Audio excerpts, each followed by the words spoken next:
Olá, tudo bem com você? Meu nome é Erika Nascimento, sou psicanalista de mulheres, especialista em dependência emocional e relações saudáveis. E hoje eu estou aqui para bater um papo com você, mulher, sobre amor, dependência e autonomia. Como as narrativas moldam as nossas relações. Mas antes de irmos ao que interessa, posso te pedir um favor? Se você ainda não é inscrita nesse canal, se inscreve agora. Ativa o sininho para que você seja lembrada toda semana, na sexta-feira, às 21 horas, tem aula nova sendo subida aqui nesse canal. Então, ativa o sininho para você não ficar de fora e compartilha com uma amiga. E hoje eu escolhi um tema, eu vou falar com vocês que eu sou suspeita para falar. Eu já estudo feminino há 5 anos e as relações interpessoais é algo que me fascina, principalmente a forma que nós mulheres nos relacionamos. E eu aprendi que até nós nos tornarmos conscientes, o inconsciente dirige a nossa vida e a gente chama isso de destino. E é sobre isso que nós iremos conversar hoje nessa aula.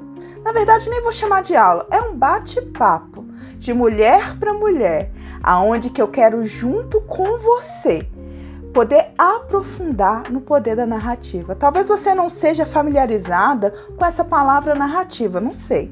Mas com certeza, se você, assim como eu, cresceu nos anos 80, 90, você foi inundada, principalmente a geração 90, 2000, com os contos de fadas, com as histórias românticas, aquelas comédias românticas que passavam na sessão da tarde, com as novelas mexicanas, aonde existia sempre um amor impossível, que precisava ser feito tudo e mais um pouco, que aquela mulher sofria para no último dia ela ser feliz. Isso que dizem, né? Porque a novela acaba, o conto acaba. Agora, se eles foram felizes ou não, é outra história. E hoje aqui nós iremos aprofundar em um ponto muito importante, que é o poder da narrativa. Principalmente quando se fala dos contos de fadas. Mas antes disso, você já sentiu que a sua felicidade dependia de estar em um relacionamento? Vou repetir a pergunta. Você já sentiu que a sua felicidade dependia de estar em um relacionamento? Sabe por que eu estou te perguntando isso? Porque a forma que você interpreta o amor, ela é muito influenciada pela narrativa, pela forma que o amor é apresentado para você. E através dos contos de fadas, como eu disse, esse ideal do amor romântico, do amor sacrificial, aonde você precisa abrir mão de tudo para que você possa ter o seu final feliz. Muitas mulheres caem em algo que é preocupante, que é a dependência emocional, que é o desejo de ser salva ou de salvar o outro, de viver em algo passivo, onde você espera que um príncipe montado no cavalo branco venha salvar a sua vida, para você viver o seu e foram felizes para sempre. Só que a Disney mentiu para você. O meu conto de fada favorito era o da Ariel, a Pequena Sereia. Olha, eu lembro. Assim, eu tenho uma lembrança afetiva disso, que quando eu era criança, a minha mãe ia fazer feira, só que o sacolão não era próximo de casa. Então a gente precisava se locomover para chegar lá, enfim. Então tinha toda uma rotina. Na sexta-feira era dia que a minha mãe fazia feira. Então ela sempre passava na locadora e ela pegava fita cassete e assim, tinha aquele ritual. Eu e a minha irmã, cada uma podia escolher um. E sempre, né, até que eu dava um pouco assim de rebelde, eu sempre, assim, me identifiquei mais com as bruxas, que bom, não muito com as princesas, apesar de gostar muito da Ariel. Eu sempre escolhi ali um desenho, sabe? E na maioria das vezes era ou um conto de fadas, Branca de Neve, Cinderela, Pequena Sereia, ou as histórias da Barbie. E geralmente as histórias da Barbie, elas traziam de uma outra forma os contos também. Barbie o Quebra-Nozes, quem lembra desses? Já passou várias vezes. Barbie, que era ali a princesa, aquela Princesa e o Cisne, eu acho que é assim, enfim. Tinha ali toda aquela trilogia, aquela expectativa, aquelas novelas que passavam à tarde, a Malhação, aonde que a mocinha sofria, ela passava por tudo, por todas as aflições, por todas as mazelas, para viver um amor, aquele amor impossível. E o quanto que isso influencia hoje na forma que você interpreta o amor. Desde cedo, nós aprendemos que as mulheres devem ser cuidadoras, resgatadoras e responsáveis por consertar o que não funciona. Essa expectativa cria um ciclo. Salvar o outro para parecer... Na verdade, essa expectativa cria um ciclo. Salvar o outro parece a única forma de ser amada. Eu lembro muito também das propagandas que passavam. Geralmente vinha uma mulher ali, naquela posição da dona de casa, com avental, o marido sentado, lendo o jornal. Comercial da margarina, a família tradicional brasileira, a família feliz. E o quanto que isso foi alocado em nós, colocado como um ideal de felicidade, aquele modelo irreal, fantasioso, que por vezes nos coloca nesse lugar da princesinha, da princesa que precisa ser salva, da princesa que espera que algo ou alguém venha solucionar os seus problemas. Bebeu uma aguinha aqui? Enfim. E quando você olha, trazendo sim, eu vou problematizar o problema das narrativas românticas, esse ideal do amor romântico, quando você para perceber o quanto que isso nos influenciou. Presta atenção nessa imagem, gente. Olha, olhando para essa imagem, eu podia problematizar tanto. Principalmente quando se fala do ideal de beleza. Era algo, assim, totalmente idealizado. O padrão de beleza ele foi feito para a gente nunca atingir. Para sempre te colocar em um lugar de masoquismo feminino, aonde a mulher, para ser bonita, precisa sofrer. Então você olhava para aquelas princesas com a pele de porcelana, que da maioria das vezes no Brasil não existe essa identificação, aonde você olha para aquela mulher loura dos olhos azuis, com um corpo perfeito. Olha a Barbie. A Barbie é um exemplo dessa narrativa da mulher perfeita, Corpo, violão, uns seios grandes, um cabelo brilhante. E ela estava ali, pronta para ser a mulher ideal. E o quanto que essa narrativa, principalmente a narrativa romântica, hoje ela interfere em nós, mulheres. Olha para essa imagem de novo. Um minuto de silêncio aqui. Presta atenção. Isso te leva a algum lugar? Te remete à infância? A mim remete. Eu nunca fui uma mulher padrão. Nunca. Eu nunca me encaixei nesses padrões. E muitas vezes eu achei que o problema era comigo. Nós mulheres, nós não fomos ensinadas a nos amar, a nos aceitar, a amar outras mulheres. Se você para perceber, é estimulado em nós a rivalidade feminina. Nós crescemos ouvindo tantas coisas, o quanto que não só as narrativas dos contos, mas as narrativas das mulheres que vieram antes de nós, aquelas que antecedem a nós, as nossas avós, as nossas tias, as nossas bisavós, tataravós, ela influencia na forma que você se relaciona e interpreta o amor. Eu lembro muito de ouvir que a mulher que faz o homem. Atrás de um grande homem tem sempre uma grande mulher. Por que tem que ser atrás? Não pode ser lado a lado, não? Por que tem que ser a mulher sempre nesse lugar de ser subjugada, de ser colocada no lugar objetificado dentro da nossa sociedade? Por que a mulher tem que estar atrás? Por que a mulher precisa estar neste lugar? Para pensar. Quantas vezes você ouviu o quê? Ruim com ele, pior sem ele. O quanto que esses ditos populares, eles alimentam o ideal do amor sacrificial. Isso que muitas vezes alimenta as relações abusivas, os relacionamentos tóxicos, porque você acredita que é a sua função reabilitar um homem. O que aprendemos sobre relacionamentos, mulheres? As histórias que consumimos mostram mulheres que só encontram sentido na vida quando estão em um relacionamento. A Branca de Neve fica lá deitada no meio da floresta, rodeada de bicho, esperando um príncipe, um cara que ela nem conhece, vir beijar ela. Aí ela levanta e eles são felizes para sempre. Como assim? Você vai ficar nessa posição de passividade, sendo tocada sem a sua permissão? Lembra que eu te falei que eu ia problematizar? Vou problematizar mesmo, porque sim, gente, existe um inconsciente. O inconsciente, ele dirige a nossa vida. E até você perceber a forma que o inconsciente influencia a nossa vida, você chama isso de destino. Então, mais do que isso, nós somos ensinadas a acreditar que salvar, reabilitar e cuidar do outro é o nosso papel. Entra aí de novo esse lugar da mulher enquanto a mulher que faz o homem. Não é o seu papel educar um homem adulto. O seu marido tem mãe. Mesmo que não teve alguém que neste lugar, né, a mulher que deu a luz a ele, que fez essa função, alguém fez. Não é o seu papel educar o homem adulto. Você não é clínica de reabilitação. Não é a sua função salvar ninguém. Até Deus, para quem crê em Deus, sabe que Deus respeita livre-arbítrio. Deus não faz mais daquilo do que você permita. Presta atenção quando você olha as parábolas. Olha aí de novo o poder da narrativa. A forma que os discípulos nos apresentam os eventos de Jesus. E como Jesus se apresentava às pessoas. Jesus pergunta a um cego, o que queres que eu te faça?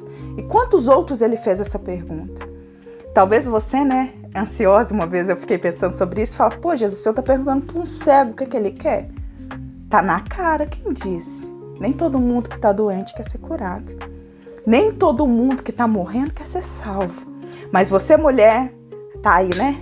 Dentro da Marvel, ó, até empolguei. Dentro da Marvel, achando que você é a Mulher Maravilha. Que você vai salvar o mundo, salvar os homens, salvar sua casa, salvar sua família. Cara, não é o seu papel salvar ninguém. Faz primeiro a sua parte, mas nós vamos chegar nesse ponto. Impactos no mundo real. Existem 2 contos que eu quero hoje trazer aqui. Um é o conto da Cinderela, quem não conhece essa história, e o outro é o conto que está no meu favorito, meu amado, Mulheres que Correm com os Lobos, onde a doutora Clarissa Pinkola-Estés nos apresenta um conto russo de uma menina que também é órfã, que precisa sobreviver a uma madrastra, a 2 irmãs, enfim. E nós hoje iremos trabalhar o poder da narrativa. Mas antes de chegarmos a esse ponto, essa ideia, né, desse amor sacrificial, do amor romântico, de metade da laranja, do pedaço que me falta, daquele que me completa, cria a dependência emocional e leva à anulação de si mesma. Muitas mulheres acabam se colocando em segundo plano para tentar ser a cura dos seus parceiros. Aqui eu lembro do meu conto de fadas favorito, que era o conto da Ariel. Se você for olhar o conto verdadeiro, o conto raiz, ele não termina como a Disney apresenta pra gente. A Disney nos mostra uma princesa, né? Uma princesa ali do mal, uma sereia, que se apaixona por um homem. E ela decide fazer um pacto com a Úrsula, a bruxa. Então ela troca a voz por pernas. Ela abre mão da sua casa, das suas origens, da sua identidade, da sua voz para conquistar um homem. Só aí, né? Enfim. Ali ela passa por tudo aquilo, né? E eles ficam juntos e foram felizes para sempre. Mentira. O conto real, né? A Ariel, ela sim, ela abre mão da sua voz. Mas quando ela abre mão também ali da sua cauda, daquilo que ela é, da sua essência, para ter pernas, cada vez que ela caminhava, ela sangrava. E o príncipe não se apaixona por ela. Ele não era apaixonado por ela. Ela é rejeitada e se transforma em espuma. Ela deixa de existir por causa de um amor. Esse é o real ponto. Aí eu posso te dizer, mulher, o amor não cala sua voz. O amor não tira sua identidade. O amor não te faz renunciar àquilo que você é. Sim, relacionamento saudável, nele vai ter sim concessões. Vai ter negociações, vai existir momentos que você vai ceder sim, entre ter razão e ter um relacionamento feliz. Lembrando que estamos falando de relações saudáveis, onde tem proporção. Relacionamento é proporcional entre dar e receber. Se não tem troca, se não tem proporção, é desproporcional. Então ele foge do equilíbrio. Então não é uma relação saudável. E quando você olha para os seus relacionamentos, você já sentiu que precisava consertar ou salvar alguém para que o relacionamento desse certo? Esse é o momento que você pode assim falar: olha, amiga, lembrei de você. Compartilhar com a sua amiga, se você ainda não compartilhou essa aula. Se você ainda não se inscreveu no canal. Se você ainda não ativou o sininho. Se até agora está fazendo sentido para você, você pode deixar um comentário. Eu amo ler os comentários de vocês. Vai ser um prazer te responder. Pode colocar assim: me identifiquei. E até me falar qual era o seu conto de fada favorito. Você pode tirar um print e me marcar nas outras redes sociais, que vai ser um prazer também interagir com você. Mas acima de tudo isso que eu estou te pedindo, tem um pedido melhor, o pedido da sua intuição. Se pergunte, em algum momento você sentiu que precisava consertar ou salvar alguém para que o relacionamento desse certo? E hoje eu quero te apresentar ela. Gente, Vassalisa. O conto chama Vassalisa a Sabida. A primeira vez que eu escutei esse conto, nós estamos em 2025, se eu não me engano, foi em 2021. Assim que eu comecei a me envolver mais com a psicanálise e com o autoconhecimento. Eu estou lendo o livro Mulheres que Correm com os Lobos pela terceira vez. Mas eu me lembro bem a primeira vez que eu tive contato com esse conto. Se eu não me engano, foi em 2021. Quando eu comecei a me aprofundar no autoconhecimento. Como eu costumo dizer, ele está aqui atrás de mim. Mulheres que Correm com os Lobos, ele não é um manual prático que você aplica e faz. Pelo contrário, ele é um convite para que você seja responsável, atuante pela sua história. Cada conto, são 19 contos, é um despertar da nossa consciência. Então vamos lá ao meu favorito. Quem é Vassalisa? Um resumo desse conto. Vassalisa é uma jovem que enfrenta desafios após a morte da mãe. Assim como a Cinderela, Vassalisa também é órfã. E ela precisa morar com as madrastas e com a irmã, com as madrastas não, né? Com a madrasta e com as irmãs que a odeiam. Só que a diferença é que a Vassalisa ganha um presente da sua mãe. Antes de morrer, a mãe, pressentindo que ia morrer, dá para ela uma boneca. E essa boneca simboliza a intuição feminina. Cada vez que a Vassalisa, que é ali mandada para a floresta pela madrasta para buscar fogo, porque o fogo da cabana onde que elas moravam acabou, e ela precisa passar pela Baba Yaga, que era uma bruxa temida da floresta, e ela precisa concluir algumas tarefas, elas como lavar roupa, varrer a casa, separar o milho mofado do milho bom, separar a semente de papoula do estrume. Essas tarefas também têm a sua simbologia.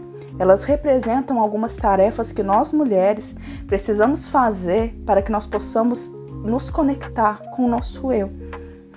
Voltar à nossa identidade, à nossa mulher selvagem. Só que a Vassalisa não tem um príncipe. Vassalisa, ela precisa ir. Ela supera obstáculos e retorna mais forte e autônoma. Quando as mulheres reestabelecem o relacionamento com a sua intuição, sua vida se transforma. E quem diz isso é a Clarissa Pinkley-Stess. Você está ouvindo a sua intuição ou ignorando as suas próprias necessidades para agradar o outro? E aí, como é que está sendo? Há quanto tempo que você não se escuta? Você tem ignorado o óbvio, fingindo que não está vendo, duvidando da sua sanidade? Aquela voz lá no fundo que te diz: olha, presta atenção, não é sua amiga, esse caminho não é bom, esse relacionamento não te faz bem. Aquela voz que a gente chama de consciência. Eu prefiro nomear de Espírito Santo, discernimento de espírito, intuição. Dizem que mulher tem intuição, né? Intuição feminina. Dizem não, e é verdade. Você está escutando a sua intuição? Ou você está silenciando a sua voz interna? Quando você silencia a sua voz interna, você cai no ciclo da dependência emocional. E eu vou te apresentar esse ciclo agora. Esse ciclo ele é feito através de 3 contextos. Um é o cultural. A cultura nos ensina que o amor romântico é o único caminho para a felicidade. Esse amor romântico, ele é um amor sacrificial. É um amor onde você precisa suportar qualquer coisa em nome do amor. Eu penso muito naquela história que a gente escuta das vós, das tias, das primas de segundo grau. Olha, tô fazendo 50 anos de casado, minha filha, mas você não sabe o que eu precisei passar até aqui. Eu superei traição, eu superei agressão, enfim, eu fiz de tudo para manter esse casamento. Então, olha, eu sou a favor do casamento. Eu acredito que o casamento é uma instituição inegociável. Entretanto, nós precisamos entender quando a relação é abusiva e tóxica. E muitas vezes essa narrativa daquele que te completa, de ser sacrificial, de que a mulher faz o homem, te coloca nessa posição de achar que somente em um relacionamento você é feliz, que a mulher completa é a mulher que está em uma relação e por isso você suporta, sai de uma relação e entra em outra por causa que você acredita que você precisa ter alguém ao seu lado para ser feliz, mesmo que isso te custe a vida. Aí vem um outro contexto que é o papel da cuidadora. A ideia de que a mulher deve salvar e reabilitar está enraizada. Volta aí para os ditos populares. Olha para você, se você olhar para a história da Cinderela, na verdade ela está sempre numa posição de espera. Ela está sempre numa posição passiva, essa é a palavra. Ela está sempre esperando que alguém venha fazer algo para ela. É a fada que, é o príncipe que. A Cinderela é humilhada o tempo todo pelaquela madrasta, pelas irmãs, mas ela sempre está ali ressignificando, dando a outra face, enfim, suportando tudo. Ela é boazinha. Ela canta com rato, ela canta com passarinho. Ô, menina sofrida é a Cinderela. Até o fim, quando ela vai no baile, meia-noite, tudo acaba. A carruagem se transforma em abóbora, os cavalos se transformam em rato, o sapato sai do pé, aí o príncipe vai buscando, né, ali, colocar o sapato na menina que cabe, até que enfim chega nela e foram felizes para sempre. Olha essa narrativa. Presta atenção no poder da narrativa. Existe até um livro que se chama Complexo de Cinderela. Quando você para olhar esse lugar dos contos, a Rapunzel, que está ali na torre, jogando a trança, esperando aquele príncipe que vai subir pelos cabelos dela. Nossa, imagina a dor. Um homem, sei lá, de 1,80 de altura, 90 quilos subindo na trança da mulher e ela ali esperando alguém que venha salvar. Ou quando a mulher não está nesse lugar da salvadora. Ela que cuida de tudo e de todos. Ela é a clínica de reabilitação. É ela ali, papel da cuidadora. Até os nossos brinquedos. Os brinquedos que as meninas ganham nos colocam nesse lugar. Na posição do cuidado. É a panelinha, a bonequinha. Por que a menina não ganha aviãozinho, carrinho? Por que nós meninas não somos estimuladas a ser heroínas?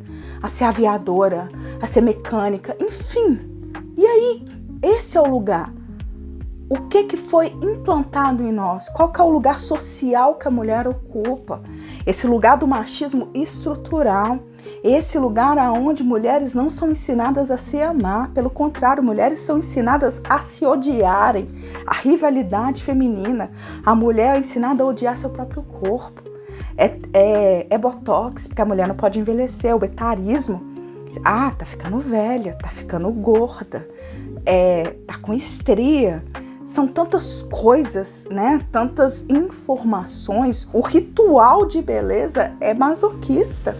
É um sofrimento. Mulher sofre para ficar bonita. É a cinta que aperta. É o sutiã que corta. É o sapato que aperta o dedo. É a calça 2 números menores. Você já parou para pensar? E o que alimenta isso? De onde vem isso? Pensa. Começa a pensar sobre isso. Sobre o poder das narrativas. Quem te ensinou a se amar? A primeira vez que você se olhou no espelho, o que você viu ali?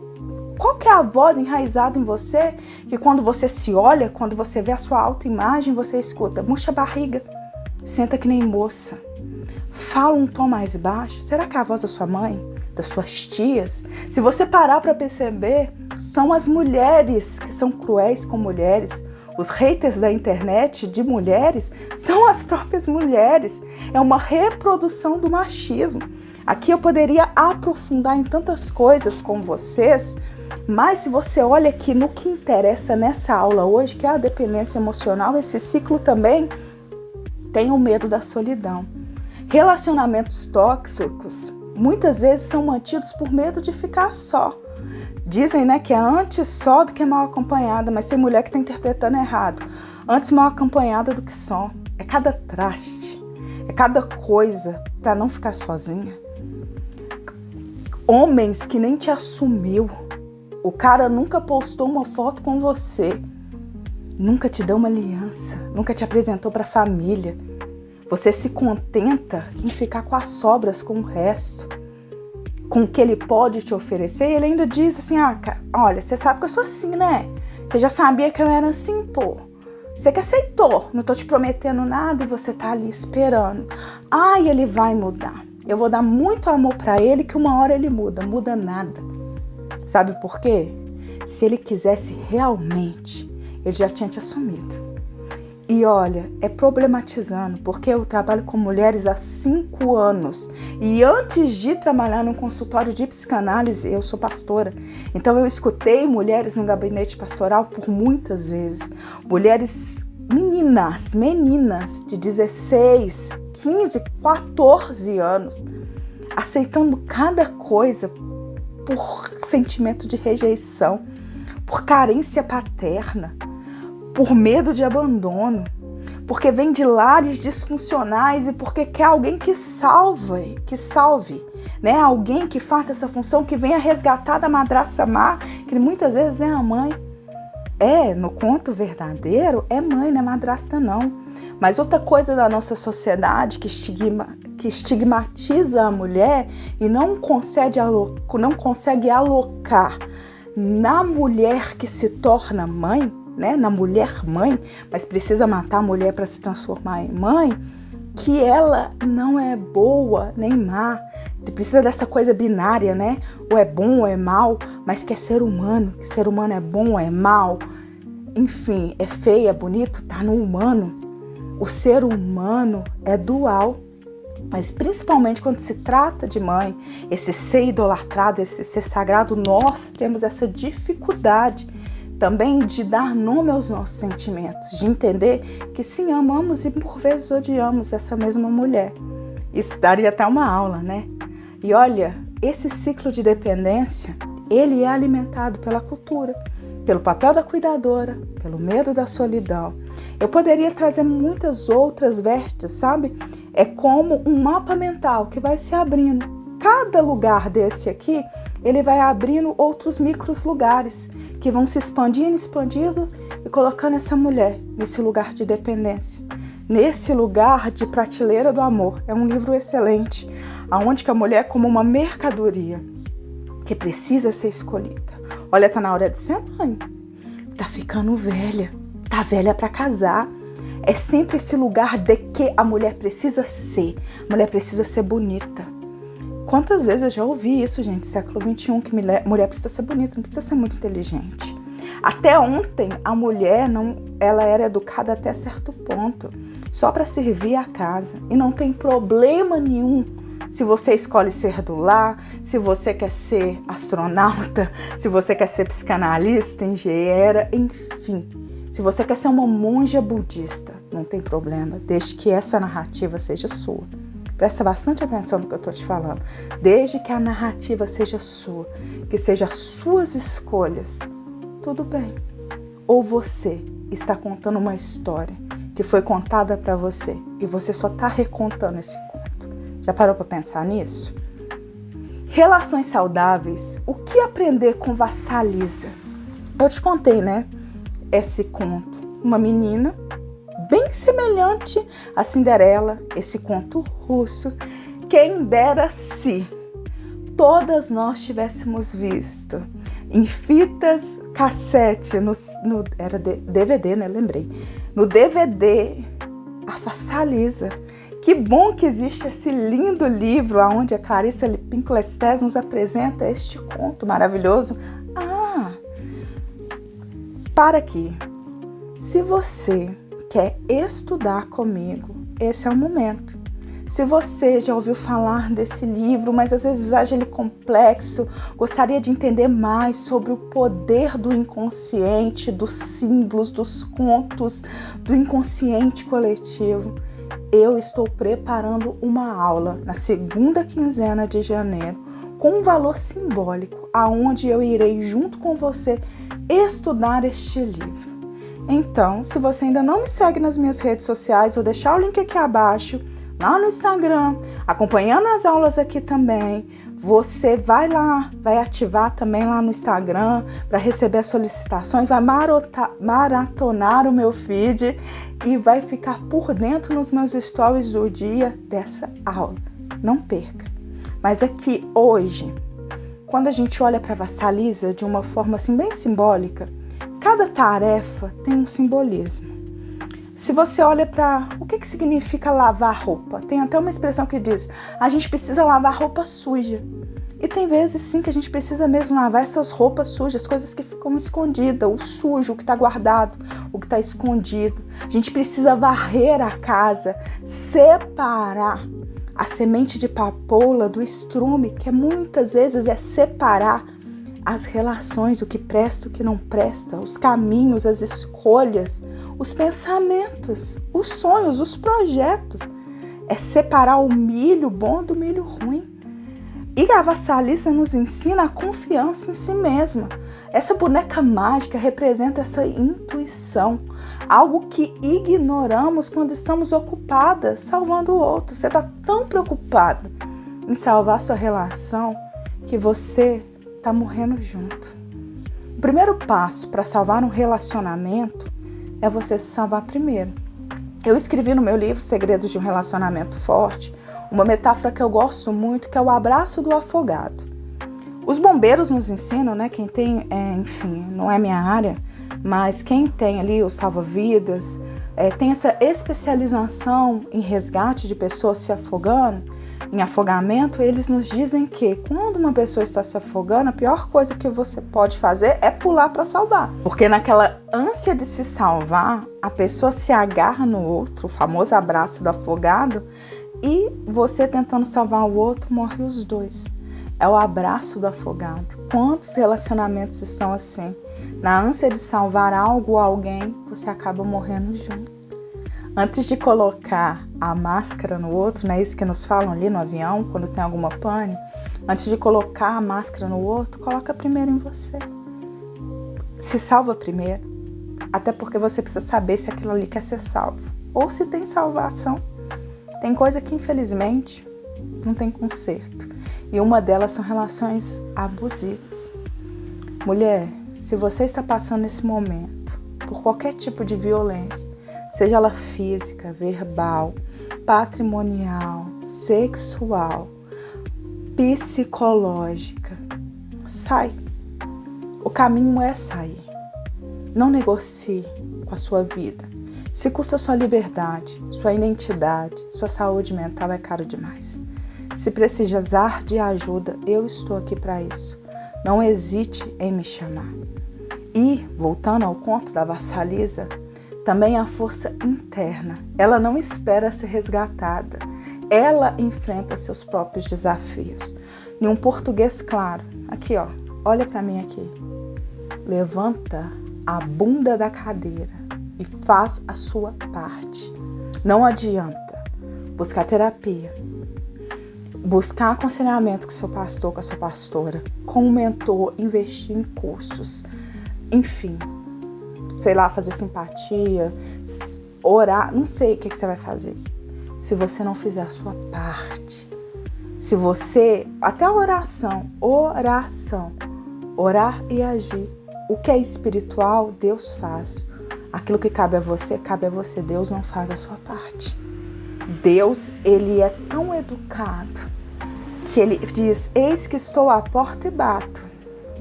Olha para você ver, tem uma ação. Se ele está batendo na porta, quem abre a porta? Então, faz o que depende de você. Qual a sua responsabilidade na desordem que você se queixa? O quanto do que você está vivendo hoje é alimentado por esse ideal romântico, por esse lugar idealizado da fantasia, dos contos de fadas, que alguém vai vir te salvar. Menina, você vai ficar só na parte da Cinderela ali, que a carruagem virou abóbora, o cavalo virou rato, o sapato saiu do seu pé e você está toda esfarrapada. Não tem príncipe não, amiga. Ninguém vai vir te salvar. Ninguém. Claro que, um adendo, Jesus salva, cura e liberta, mas ele não vai fazer a sua parte. Até para isso, você precisa reconhecer que você precisa de ajuda. Construindo uma autonomia emocional. Primeiro passo, reconheça o seu valor. Sua felicidade não depende de um relacionamento, mas de você. Não existe metade da laranja, tampa da panela, pé do seu sapato. Ninguém te completa. Não existe isso. Relacionamento é troca. Relacionamentos são duas pessoas, dois indivíduos adultos, porque criança não se relaciona. Dois indivíduos que escolhem estar junto. Você não precisa, você não tem necessidade de outra pessoa, necessidade de dependência. Você escolhe estar com aquela pessoa. Nada nem ninguém te completa. Só há alguém que completa. E você sabe o nome dele. Estabelecer limites saudáveis. Dizer não também é um ato de amor. Lembrando que não se coloca limite para o outro, se localiza o limite em si. Quais são os seus limites? O que você tolera, o que você não tolera? O que você gosta, o que você não gosta? Você conhece seus limites? Esse é um passo importante para construir uma autonomia emocional.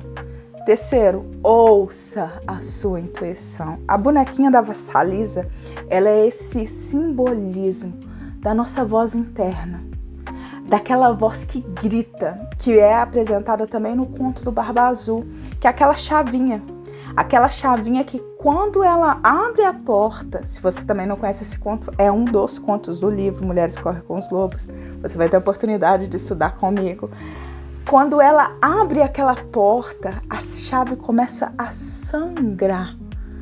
E ali é a Clarissa, né, através desse conto, né, não que o conto seja dela, mas esse conto que vem passado de geração em geração, nos mostrando que quando você vê, não dá para desver. Mas tem mulher que faz de tudo. A mulher do Barba Azul, ela tenta esconder a chave, ela tenta se livrar da chave, mas a chave não para de sangrar. Não adianta. A Melanie Klein, ela diz assim: toda vez que você prova do fruto do conhecimento, você é expulsa do paraíso. Você, quando passa a ver, passa a conhecer, é impossível de ignorar. Não finge ignorância. A maior mentira é a que contamos para nós mesmas. E você está mentindo para você só para manter um relacionamento? Para concluirmos, a ideia de que precisamos salvar ou reabilitar o outro não é amor, é dependência. Foge dessa narrativa. Seja como a Vassalisa, confie na sua força e siga o seu próprio caminho. Vou ficar por aqui. Foi um prazer ter você comigo. Olha para você ver. Você já se diferenciou de milhares de outras mulheres. Você chegou até o fim. Você não está querendo miojo. Não está querendo pílulas prontas, respostas rápidas. Alguém que resolva os seus problemas. Você está disposta a ouvir e espero que esteja disponível para praticar, para colocar em prática, para se indagar, para se responsabilizar. Sabe por que muitas pessoas permanecem no mesmo lugar? Porque liberdade vem junto com responsabilidade. Então é melhor colocar a minha vida na mão do outro, o príncipe que vem me salvar, do que entender que essa história é minha, que a narrativa me pertence, que sou eu a criadora dessa história, que sou eu a protagonista deste momento. Então, se eu quero mudança, eu preciso assumir responsabilidade. Se eu quero ser livre, eu preciso crescer. Se fez sentido para você, compartilha com outra mulher. Até semana que vem.